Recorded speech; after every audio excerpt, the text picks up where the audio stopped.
fifth chapter, Seeds and Seed of your EVS book, Looking Around. Let's start. Gopal was waiting for his Mausi's family to visit them. They will be coming the next day for their holidays. He was thinking about all the fun and nice food that he would have with his cousins. तो गोपाल अपनी मौसी के जो पूरा परिवार था उसके आने की वो वेट कर रहा था। तो वो नेक्स्ट डे क्योंकि हॉलीडेज होनी चाहिए थी तो वो सोच रहा था कि कितना कितना मस्ती होगी, कितना कितना अच्छा फूड मिलेगा अपने कजन्स के साथ, अपने मासी के बच्चों के साथ। Just then his mother called out, Gopal, before you sleep, remember to soak two small bowls, katoris, of chana gram. She was going to his bua's house and would return only in the morning. तो होता क्या है, इतने में ही उसकी मम्मा कहती है गोपाल को कि देख गोपाल, तू सोने से पहले ना एक चीज याद रखियो कि तू दो कटोरी, बॉल्स कहते हैं कटोरीज को, कि तो दो छोटी कटोरी तुमने चना, चना जिसको हम इंग्लिश में ग्राम कहते हैं, कि वो तुमने भिगो देने, सोक का मीनिंग भिगो देना। तो क्योंकि मैं तुम्हारी बुआ के घर जा रही हूँ तो मैं पक्का कल मॉर्निंग तक वापस आ जाऊंगी। As he was soaking the chana, Gopal thought, how will two small bowls of this be enough for the 8 persons? So he soaked another 2 bowls of chana. अब गोपाल जब भिगो रहा था चने तो उसके मन में एक में ख्याल आया कि दो छोटी कटोरियां इस ज्यादा के इतनी जो तो बहुत कम रहेंगी 8 लोगों के लिए। तो उसने क्या किया, दो और कटोरी चना की भिगो दी, यानी कि टोटल 4 कटोरी उसने चना की भिगो दी। When his mother returned the next morning, she saw that the chana were overflowing from the vessel. Vessel किसको कहते हैं, किसी कंटेनर को, किसी बर्तन को जिसमें उसने भिगोए थे। तो जैसी अगली सुबह उसकी मम्मा आई तो उसने देखा कि जो चने हैं वो तो बर्तन से बाहर निकल निकल के आ रहे हैं। How much did you soak? Asked his mother. How did that happen? Wondered Gopal. अब उसके मम्मा उसको पूछती है कि तुमने कितने भिगोए थे। तो वो कहता है, गोपाल को एकदम हैरानी होती है कि ये कैसे हो गया। You soak too much. Anyway, it is good. Now I will cook half of them and leave the other half to sprout. तो उसके मम्मा कहते हैं कोई कि तुमने बहुत ज्यादा भिगो दिए, चलो कोई बात नहीं, अच्छी ही बात है, आधे तो मैं पका लूंगी, कुक कर लूंगी, सब्जी बना लूंगी, और आधे मैं स्प्राउट्स के लिए रख दूंगी। I can send these to your aunt, तो मैं तुम्हारी आंटी को दे दूंगी। The doctor has told her to eat sprouts, mother said. तो मदर कहती है कि तुम्हारी आंटी को डॉक्टर ने बोला हुआ है कि वो स्प्राउट्स खाए, तो आधे मैं उसको भेज दूंगी। She tried half of the soaked chana in a wet cloth and hung them up to sprout.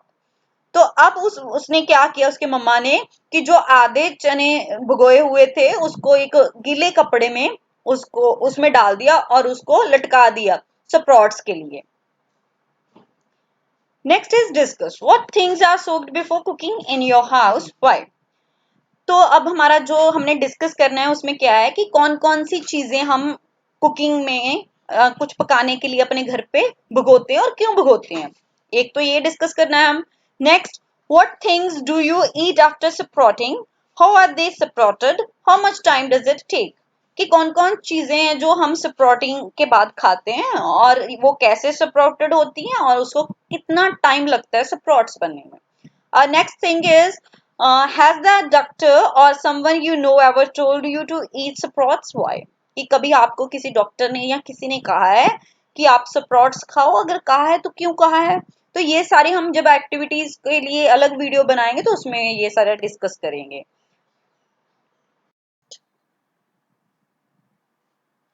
There are some plants which trap and eat frogs, insects and even mice. तो कुछ ऐसे plants हैं जो जो हमारे frogs हैं, insects हैं, यानी कि मक्खी मच्छर, इनको ट्रैप कर लेते हैं, पकड़ लेते हैं। तो आप इस डायग्राम को देख ही रहे हो अच्छे से, है ना। नेक्स्ट है the pitcher plant. Nepenthes is one such plant. जो पिक्चर प्लांट मीन्स मटके की जैसी इसकी शेप होती है, निपेंथिस इसको कहा जाता है. वो एक ऐसा ही प्लांट है जो इंसेक्ट्स को, फ्रॉग्स को खाता है. It is found in Australia, Indonesia, Meghalaya and India. तो ये कहाँ कहाँ कौन कौन से एरिया में होता है? ये ऑस्ट्रेलिया, इंडोनेशिया, मेघालय में होता है. It has a picture like shape and the mouth is covered by a leaf. तो इसकी बिल्कुल मटके जैसी शेप है और जो इसका लीफ है, जो इसका पत्ता है, वो बिल्कुल जैसे कि ढक्कन लगा होता है वैसे एक लिड की तरह काम करता है. The plant has special smell and that attracts insects to it.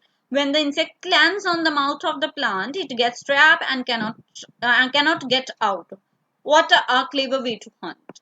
तो कहते हैं कि ये इंसेक्ट क्या करता है कि जैसे ही उसके मुंह पे बैठता है तो वो एकदम से अपना उसको पकड़ लेता है और ट्रैप कर लेता है अपनी लिड से. तो वो कहते हैं कि कितना चालाकी से वो प्लांट इंसेक्ट्स को खा रहा है. So many seeds. How many types of seeds can you collect? Where will you find them? Each of you should try to collect as many different seeds of as you can. After that, put all seeds collections together. Now observe these seeds carefully, their shapes, sizes, color, texture. तो अब आपने क्या किया, जैसे sprouts किसको कहते हैं, जैसे ही ये देख रहे हो आप, ये वाला सीड पे व्हाइट कलर की जो टेल सी निकल रही है, दैट इज स्प्राउट्स. तो आपने क्या करना है कि अलग अलग डिफरेंट टाइप्स के सीड्स लेने हैं. उनका आपने कलर नोट करना है, उनकी टाइप नोट करनी है, उनका साइज नोट करना है, उनकी शेप वो कैसे है, राउंड है या सिलेंड्रिकल है, कैसे है, उनका कलर कैसा है, वो स्मूथ है या रफ है, टेक्सचर वो नोट करना है आपने. तो ये आपने पूरी एक एक्टिविटी बनानी है. जैसे कि आपको एक टेबल में दिख रहा होगा कि राजमा का उन्होंने सीड लिया है, कलर रेडिश ब्राउन है, शेप कौन सी है उन्होंने ड्रॉ करके बताई है, किडनी शेप है, हमारी किडनी भी ऐसी शेप की होती है. टेक्सचर स्मूथ है बिल्कुल. अगर आप टच करोगे राजमा को लेके तो आपकी जो फिंगर्स हैं उसको खुरदरापन नहीं महसूस होगा. तो ये स्मूथ है इसका टेक्सचर, इट मीन्स. तो ये जो हमारी एक्टिविटी है ये हमने बताई दी आपको. ये हम नेक्स्ट वीडियो में डिस्कस करेंगे आपको with solution. Make a list of seeds that can be used as spice in your home. ये आप कर सकते हो अपने घरों से अपनी मम्मा पापा की हेल्प लेके. तो जो मसाले, जो बीज मसाले बनते हैं जैसे कि मेथी को आप यूज करते हो अपने घरों में, तो वो एक सीड्स ही है मेथी के, है ना. सीड्स ऑफ वेजिटेबल्स उनकी लिस्ट बना सकते हो, जैसे सरसों है, गोभी. तो वो सारे आप सीड्स जो वेजिटेबल्स के सीड्स हैं उनके नाम लिख सकते हो. सीड्स ऑफ फ्रूट्स जैसे मैंगो के सीड्स हैं उनके, मतलब ऐसे आपने लिस्ट बनानी है. Light seeds check by blowing them. अब जो आपको होता है उसके जो सीड्स हैं उस पे बहुत सारे हेयर्स लगे होते हैं जो उसको लाइट बनाते हो, तो इजिली थोड़ी सी हवा से वो उड़ जाते हैं. तो उसके ऐसे ही आप ढूंढ सकते हो वैसे. सीड्स विच आर फ्लैट, जो बिल्कुल फ्लैट हैं, उनकी एग्जांपल्स ले सकते हो. तो ये सारी एक्टिविटीज हम डिस्कस भी करेंगे अगली वीडियो में, लेकिन आप खुद अपने पेरेंट्स की हेल्प से ये आप किचन में जाके बना सकते हो. नेक्स्ट है आपका प्लांट्स दैट वंडरिंग सीड्स. तो हमने plants cannot move around. Once they grow, they remain in the same place, but their seeds are great travelers. They can be reached far and wide. Look at the picture one on the next page and see the flying seeds. तो कहते कि जो plants हैं वो तो बिल्कुल नहीं एक जगह से हिल सकते, वो तो मूव नहीं करते, लेकिन जैसे जो सीड्स हैं वो बहुत ज्यादा दूर दूर तक जाते हैं, वो एक जगह से दूसरी जगह जा सकते हैं. अब उन्होंने कहा है कि पिक्चर नंबर 1 को हमने देखना है. और देखो जे कितने हेयरी सीड्स हैं. जैसे ही हवा आएगी तो ये जो सीड्स हैं वो दूर दूर तक फैल जाएंगे, लेकिन जो प्लांट्स हैं वो एक ही जगह पे रहते हैं. उसके बाद एक्टिविटी है जो हम नेक्स्ट वीडियो में डिस्कस करेंगे. Do you remember that in the class 4th you did an activity with seeds? Now try the another one. Take some chana and 3 bowls. अब आपने एक एक्टिविटी परफॉर्म करनी है, उसमें आपने क्या करना है, 3 कटोरी लेनी है और कुछ चना लेने हैं. Put 5 chana in first bowl and fill it with water. तो आपने एक बोल में, एक कटोरी में 5 चने लेने हैं और उसमें पानी डाल देना है. Put a damp piece of cloth और some cotton wool in the second bowl. Now keep the same number of chanas in it. Make sure that the cotton wool or cloth remains wet. और दूसरे में आपने क्या करना है कि उतनी नंबर चना लेने हैं, 5 चना लेने हैं दूसरी कटोरी में, उसमें पानी डालना है और एक गीला कपड़ा जो कॉटन वूल है, जहाँ कॉटन का कोई भी कपड़ा, वो आपने ढक देना है, लेकिन ध्यान रखें कि वो जो वूल है वो आपकी वेट रहनी चाहिए। Next, put the same number of चनास इन द थर्ड बोल। अब आपने तीसरी कटोरी लेनी है और उसमें भी 5 चना डाल देने हैं आपने। Do not put anything else in it, cover all the 3 bowls. और इसमें और कोई चीज नहीं डालनी, ना पानी डालना है ना कोई कपड़ा रखना है, बस सिंपल चना, और तीनों कटोरियों को कवर कर देना है आपने। Observe after 2 days and note the changes in the बोल। अब 2 दिन के बाद आपने उनमें क्या क्या तब्दीलियां आई उस कटोरियों में, तो आपने वो नोट करनी है। 1 कटोरी, 2 कटोरी, 3 कटोरी, ऐसी टेबल बना लेना है आपने।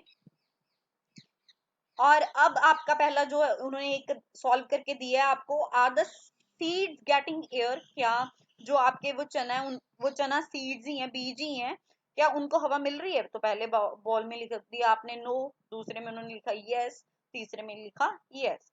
Are the seeds getting water, क्या चना को वाटर मिल रहा है? तो पहले बोल में आप नोट करोगे ऑफ कोर्स यस मिल रहा है, हमने उनको वाटर में रखा है। दूसरे में हमने उस पे गीला कपड़ा रखा है, तो बिल्कुल वाटर मिल रहा है, to yes.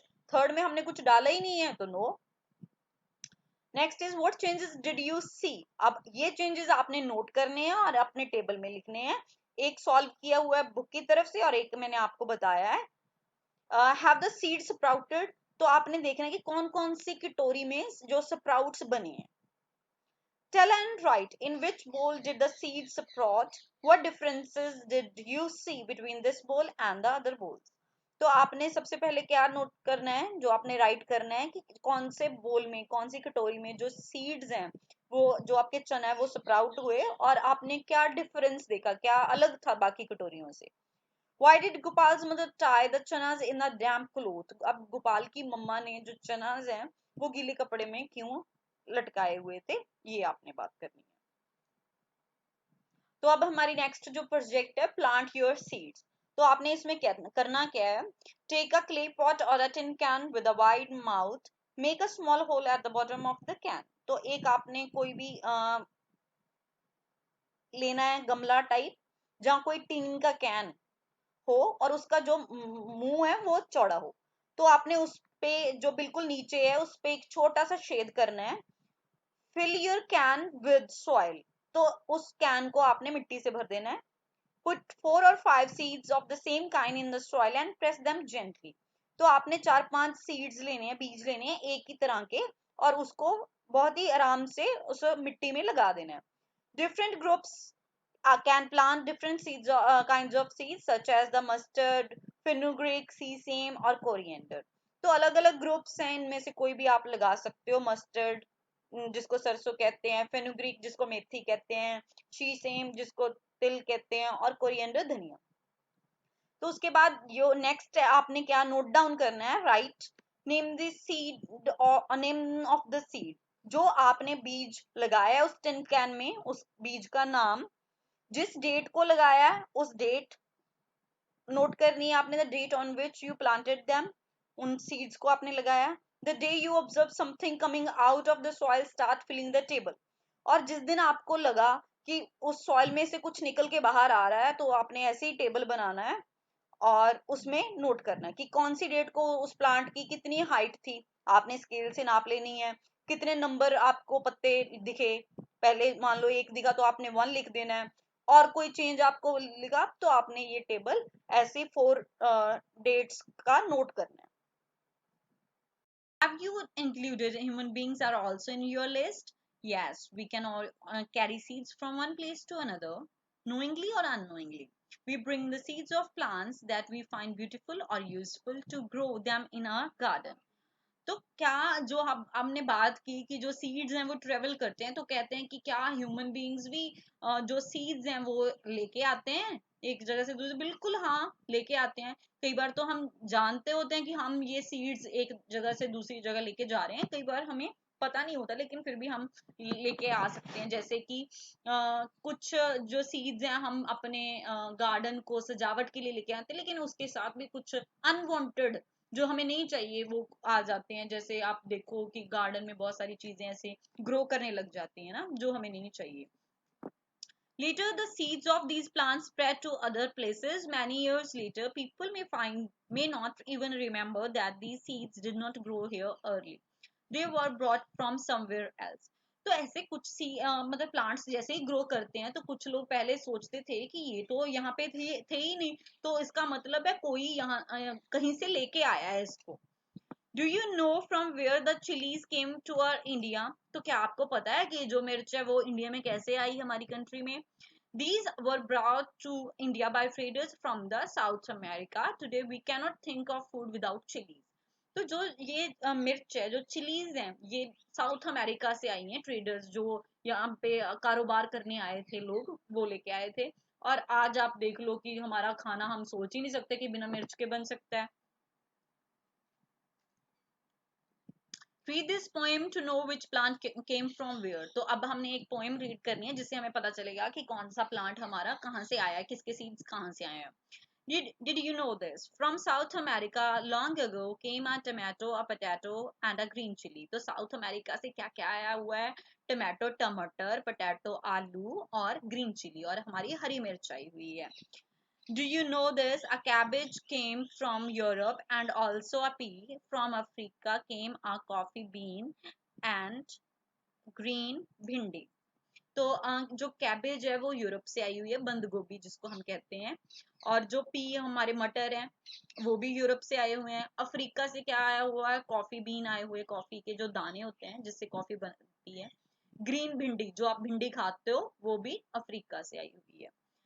A mango sang, come in, come in. An orange smiled inside its skin. Welcome to India. A banana said, the methi and the spinach, brinjal and radish nodded his head.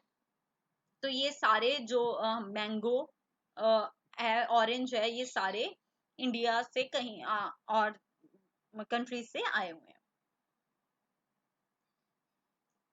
They crossed the land, they crossed the sea. Did you know this? Did you know this? तो इन्होंने अब एक जमीन काफी दूर दूर से वो आए, और इन्होंने ओशियंस जो सीज हैं, समंदर हैं, वो भी क्रॉस करके ये यहाँ तक पहुंच गए। भिंडी is also called okra and methi is also called fenugreek. तो जो भिंडी है उसको ओकरा कहा जाता है, ये साइंस का अगर नाम बोलो तो उसमें बोला जाता है। और मेथी को फेनुग्रीक कहा जाता है। ये सारे साइंस के टर्म्स में नाम है इनके, जो हम नॉर्मली बोलते हैं वो भिंडी और मेथी ही बोलते हैं। What all was grown in India long ago? Were mangoes and bananas grown here? What came from other countries? Imagine foods without potato or tomatoes. अब फ्रूट्स, बनाना, मैंगोज हम सबके फेवरेट्स हैं, और वो पोटैटोज और टोमेटोज के बिना तो हमारी बहुत सारी ऐसी सब्जियां जो बिना पोटैटो टोमेटो के बनती नहीं है। तो कहते हैं, अब आप सोचो कि हमारा खाना कैसा होता अगर ये सीड्स ना यहाँ पे आए होते। What we have learned. Rina has drawn this picture of the seeds sprouted by her. What do you think the seeds need for sprouting? Write in your own words. How did Rina seeds look if they did not get these things needed? Show by them pictures. तो ये सारी activities हैं जो हम next videos में करेंगे. That's all for this chapter. Please like, subscribe our YouTube channel. Thank you.